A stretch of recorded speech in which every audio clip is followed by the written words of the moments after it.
Hello, my lovelies. Happy Friday, friends. Welcome in to What About This, an extension of the Eighth and Grace podcast, where we are going to chat just enough to get us through lunch. Not an entire meal, but a bite sized snack, if you will. Think about this as a bestie convo to keep us going through the rest of our day. Are y'all ready?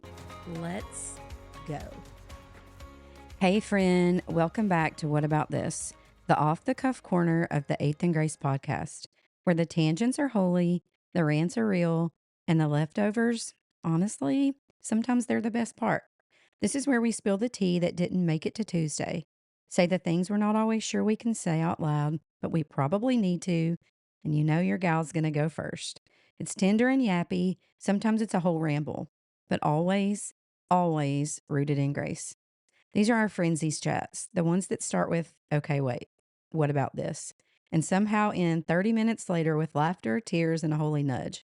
So pull up a chair, prop up your phone on your bathroom sink while you put on your mascara or brush out your lashes. And if you're putting on your running shoes, lace them up and let's talk about it. Because, friend, there's always one more thing to say. And this is the space for it. So today, take a deep breath with me. In and out.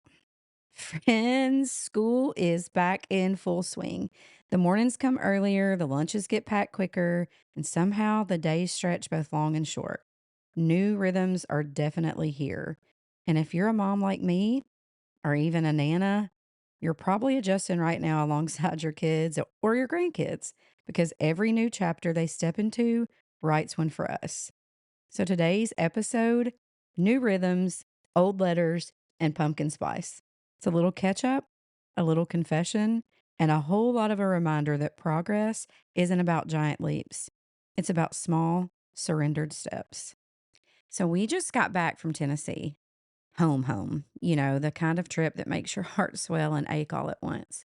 It's always hard to leave, and it's also hard to disperse our time between everybody.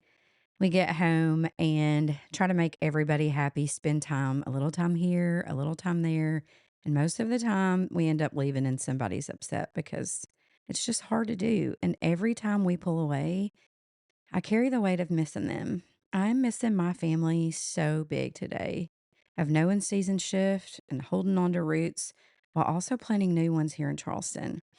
And I keep saying to everybody, we just moved to Charleston. Y'all, it's been 4.5 years. We didn't just move, but every day, sometimes it just feels like we just got here.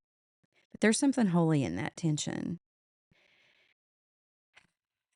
Did you hear that deep breath? There's something holy in that tension, isn't there? The wilderness between where you come from and where you're going. That's where God does his deepest forming work. And speaking of new seasons, seminary for the fall just started, our fall semester. Y'all, the reading stack is tall and unapologetic. And this term, we're diving deep into the Apostle Paul and the epistles. And here's the honest truth: Paul hasn't always been my favorite. And maybe you feel that too. With all the hot takes these days about women in ministry, his words can feel complicated. But the more I sit with it, the more I wonder, if Paul were alive today, what kind of letters would he be writing to us, to the church in Charleston, to the moms in minivans, to the women packing lunches and still chasing callings? And I'm curious and I'm hopeful and I'm learning to lean into the spirit who still breathes life into ancient words, even if they're words that are hard to sit with sometimes. This week, I get to spend a few days with one of my dearest seminary friends at a women's conference. I'm literally sitting on my bed right now, and this is your lunchtime if you're listening right now. Hopefully, this will be just a mini bite today, but I don't know. It could be the full entree because y'all know your girl can ramble. But I'm sitting here on my bed with my coffee and looking at my bags and all of my clothes that I need to put in them, and I haven't. And my plane leaves today at 2:05. Can I tell you? Even with all that, I can hardly wait to worship with the women in the room. There's nothing like being surrounded by voices rising in hope, wildly expectant for God to move. And I don't know what's going to happen, but I know we're going to see him. And sometimes you don't even realize how much you need the sound of other women's worship until you're standing in it. And I'm just praying that that's exactly what I feel because I need some rest and some worship. I need some oof, girl, I don't know what I need. The past few weeks have been so full. The week before we went to Tennessee, we celebrated our Emmy turning 24. And I don't know how my second born is already 24. Like, how is that even possible? Just yesterday, she was hiding under her grandma's cabinet and getting into her great grandma's cream. Like, I don't know. And the week before that, I was in St. Louis with an appointment with my thoracic outlet surgeon. And those are some hard conversations, future plans. And my heart is just, it's been restless and my mind has been anxious. But here's the grace, even in the hard. Our hotel felt like a resort, like a full on resort. We never left except for the appointment at Barnes Jewish. And I'm going to tell y'all, it was a reminder for me. When life hands you heavy things, you can still find rest in Him. And we have definitely had a mix of grave clothes and dancing around here. We spent days sitting at the pool. Like when I tell you I did not want to leave the pool at the hotel in St. Louis, I just sat there. I ate a steak salad at the pool. I ate dinner out by the pool. I worked by the pool. I wrote by the pool. I did seminary by the pool. And it was fun. Some dancing, some grief, some things to hold on to. But anyway, okay. Speaking of some dancing fun, we're getting, we're getting ready. We're gearing up for a big milestone. Dan the man's turning 50. Can I just tell y'all, we have been planning a surprise for months. Okay. Picture this for months. We've talked about it. We talked about it in front of Dan. We've tossed some ideas around back and forth about just celebrating here in Charleston, about him and I just taking like a small getaway trip to doing both, to having a surprise party in Tennessee. I have looked at Airbnbs from here to Bermuda, and let me just tell y'all, we finally did it. My dad has a friend that owns some chalets in Gatlinburg. So when I was in Tennessee the week of the fair, my dad and I sat there and we planned the biggest like secret, pulling off the biggest secret. Just, it was going to be like close, just us, my parents, our kids, my brother and sister if they decide to come. But we were just going to enjoy a few days in the mountains, like absolutely doing nothing, just enjoying the view. Planning this surprise. Like, did I just say we've been planning it? Okay. Emma already spilled the tea. We were leaving my mom's. And just like I had said to everybody when we were getting ready to leave after Labor Day, we'll see you at Thanksgiving. And my mom looked around when we were getting ready to leave and she was like, gosh, that sounds so long away. Okay, she already knew. She knew the plan, right? So she knew the assignment. And Emma Grace started feeling bad and she was like, Nana, no, don't worry about it. We'll see you in September. And my mom just kind of stood there looking at her, like just trying to ignore it, right? And she was like, Nana, we'll see you in September in Gatlinburg. Dan looked around and he just started laughing. So anyway, it's fine. It's not going to be a surprise anymore. I don't have to worry about trying to go through Asheville and telling him that everybody's in Gatlinburg and we're just going to go visit. I don't have to worry about anybody being there to get it decorated because that was the plan and pulling all that off. But oh well, whatever. It's no big deal. No big deal. Emmy spilled the tea. So, and we knew she would. Let's be honest. If you know Emma Grace, we all knew she would be the one to crack. And that's okay because at the end of the day, it's not the secret, it's the celebration. And we can't wait to celebrate him anyway. And rest looks like worship. Sometimes prayer, sometimes pumpkin bread and cream cheese in a Charleston kitchen. And speaking of pumpkin bread, can I just confess something to y'all? Like, I know this is not going to be the popular opinion. It is probably like one of the most unpopular. My little fun fact, maybe it's even a hot take. I used to hate pumpkin anything, like, could not stand it. But ever since we've moved to Charleston, I cannot get enough. Pumpkin cold foam, pumpkin spice, pumpkin bread, pumpkin butter. and pumpkin cream cheese. Who even am I? But thinking about this fake fall weather we've had, I'm so here for it. I know y'all probably are too. I'll take it however it comes. And as I've been pulling sweaters out of the closet, realizing my color palette has somehow started transitioning into reds and browns, and I'm not mad about it. I'm mixing in a little oranges, and I bought some scarves. I'm gonna try to do like some bandanas and the whole scarf thing and be here for that this fall. And two of them came in from Amazon. And I was packing them in my bag, and Dan never said anything, nothing about it until we got back home from Tennessee, and they were talking about some packages that got on the porch, and he was like, "Yeah, I don't know what your mom's doing, but her ascots came in."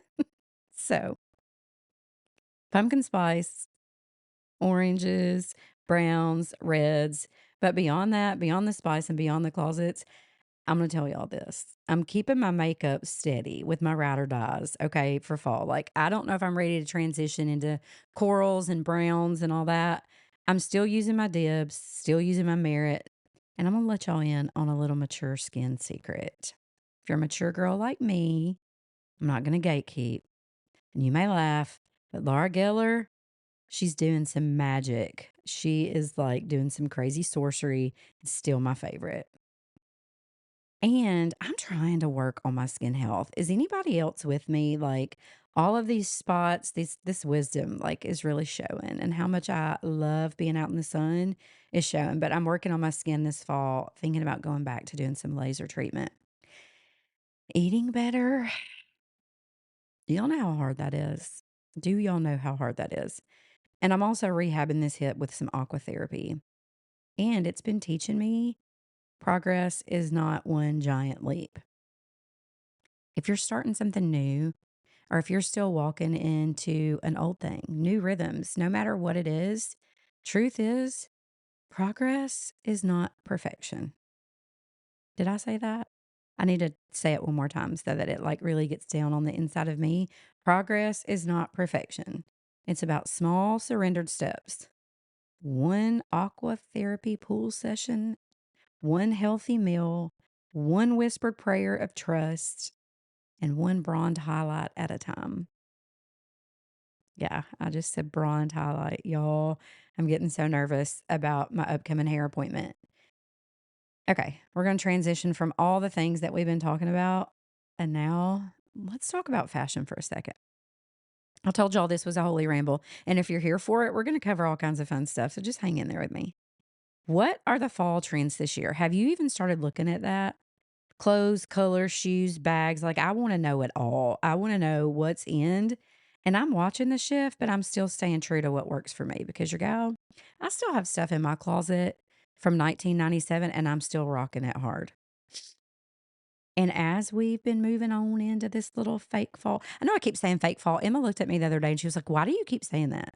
And I was like, "Because this ain't here to stay. Like these cool mornings, less humidity, like that's not going to stay here in Charleston. This is only the beginning of September." But I have started prepping my closet and I am telling y'all, I have fully transitioned. Like everything in here is brown and red. Hats, shoes, loving my red shoes, loving my brown shoes. And honestly, I'm just here for it. Some deep russets, cozy chocolates, some warm cinnamon. Feels like fall, even if the weather hadn't caught up yet. I haven't caught up yet either, so it's fine. Now, back to saying I'm getting nervous about my hair. Full disclosure, I have a hair appointment coming up, and y'all know I'm still in the process of going from black to blonde, like literally black, like level one your homegirl black hair to bronze. So pray for me. I'm not well. Truly, this in in between stage is a wilderness all of its own, and it gets me all like nervous, but that's okay. If I walk around looking like a calico cat, just mind your business. But it does have me curious. So I did start looking up what's trending for colors this fall because, hey, my hair, it may cover every single one of them. But what shoes am I going to wear with it? What bags am I going to carry? And what hair colors everyone else leaning toward? Because fashion is fun. And I want to know, like, literally, I'm just nosy. I want to know what everybody else is doing. Are y'all like that? Do you want to know what everybody else is doing? Not because I want to like be like anybody else. I just like to look at stuff. I literally like to just sit and look at what everybody else is wearing. It's fun. And then it helps me be like, man, I've got that. I can pull some of that out of my closet. Like if she's rocking that, I can too. But okay, let's do a little fashion gossip, girl. But we're going to keep it holy. The only gossip we can have is some fashion gossip because we're only allowed to partake in talking about what's coming up with our clothes and hair and trend. And we ain't going to be gossiping about nobody. We got to keep it holy up in here. And I would love to say that I've been flipping through pages of the Vogue magazine and walking the streets of Paris for Fashion Week. But who has time for that? And this is the digital age anyway. I've done the work though, so you don't have to. I've been searching the internet, combing, doing the grind, pulling together the color palettes and pieces that'll make getting dressed for fall easy and fun. Are we ready for it? Okay. If you haven't listened to anything else I've said so far, let's talk about fall 2025 trends, colors, shoes, bags, and hair. Y'all ready? Fall color trends. Brown as the new basis. And I mean, is that really like new news? Because we've been doing brown for a minute, but we're still doing elevated brown tones. I think we're just taking her into the next season. She's been here for a moment. She's been a whole vibe for a while. But from chocolate suede to wide leg brown pants. Now, listen, you girls got some bigger legs anyway. Finding wide leg pants is a little hard for me. And I'm short. And sometimes I just be, looking like a clown, but that's okay. That's fall foundational staples. Okay. Another color. I've been wearing purple on my fingernails and toenails for the summer, but I've been doing lavender. I think a lot of y'all have too. Now, let's transition and think about eggplant and aubergine. A luxe grown up purple that conveys quiet opulence and pairs beautifully with neutrals like brown or gray. Guess what? We're going to be wearing some purples. Gonna see purple everywhere. And burnt orange, which is fine because a little bit of that'll probably be in my hair. A little fiery mix, little citrus. Think rust. Think about bringing depth and warmth to structured pieces. And icy blues to cobalt. Okay. Soft or bold, blue is going to have a moment. Blue is coming back. Only thing is, like, we've been looking at a lot of, like, I think some of the styles been, like, grungy, and I think we're gonna see some more contemporary styles. I don't know, who am I, though? But we are gonna be keeping it earthy. We're still gonna have our fall palettes. Rich neutrals, but we're gonna be doing let me tell you what you're gonna be looking for. Everybody's gonna be wearing deep violet, fern green, and vibrant blues. They're gonna be known in fashion and decor. And let me tell y'all, your girl, I'm already digging blue in my house, already digging green and violet and gold. So this is making me happy. Browns, foundational. Cocoa trousers, chocolate suedes, maple syrup leather, accents, eggplant, aubergine. Is it aubergine or aubergine? I don't know. I'm fancy. Burnt orange, fern, dark greens, and pops of cobalt and icy blue. What does that translate into? If you're looking like a warm autumn latte, you're winning. Shoes and footwear. Okay. I've never been able to get down with snakeskin much on my feet. I do have some snakeskin booties, but what I read is snakeskin is replacing leopard. And I just, listen, I don't know that I can get down with that. I am still going to be wearing some leopard and some cheetah, but I might mix in some snakeskin and charcoal, caramel, little mahogany. I don't know. Give us a little texture. Says it's making a major statement. I may be behind the times on that. I don't know how much I can get down in snakeskin. I just don't look good in snake. You look good in snake? Anyway, runway favorites. We've been seeing suede. So I think we're going to be wearing suede loafers. Ballet flats are still having a moment. And sculptural shoes. Listen, I know that some folks can get down wearing them heels and all the different like stacky shapes and stuff. If you can do that, good. Because the 70s nostalgia, they're they're on the radar. And romantic lace still in. Boots always in. Always going to be in. So if snakeskin is the new neutral, you can get them in grays, caramel, mahogany, but also trending, polished, like chic pumps and next gen sneakers. Listen, I have I don't know. I don't know how many pairs of sneakers I have and how many different colors, but with everybody else, I'll be doing boots and sneakers. I don't know about the heels and the pumps, but that's just because I'm a little short thing and my hip's bad. You may not have a bad hip. I said bad. Y'all know I meant to say bad. 70s, leaning into suede boots and a little faux fur trim. So the boots with the fur, back. Boots with the fur are going to have a moment.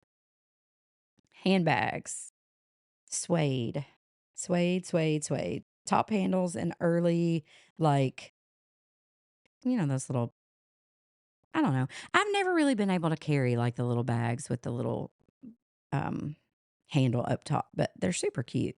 Textured, polished, top handles, totes. Think early 2000s. Early 2000 bag shapes are trending. Hobos, belted totes, slouchy bucket bags, boxy silhouettes, and doctor bags. I have those in the back of my closet. I will be pulling them out. So I think there's like an Old Navy. What is it that Old Navy handbag collection? I don't know, but they have a handbag collection that looks like really elevated and it's affordable for like I think like 30 to 45 bucks. Um so you can look into that. I was kind of going to dig into that, but I didn't get all the way there. If I haven't said it enough, suede is queen. Suede is going to be queen the fall.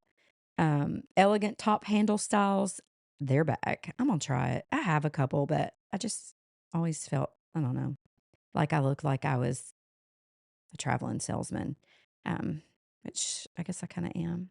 Um, Nostalgic silhouettes, slouchy hobos, belted totes, Dr. Vanity bags.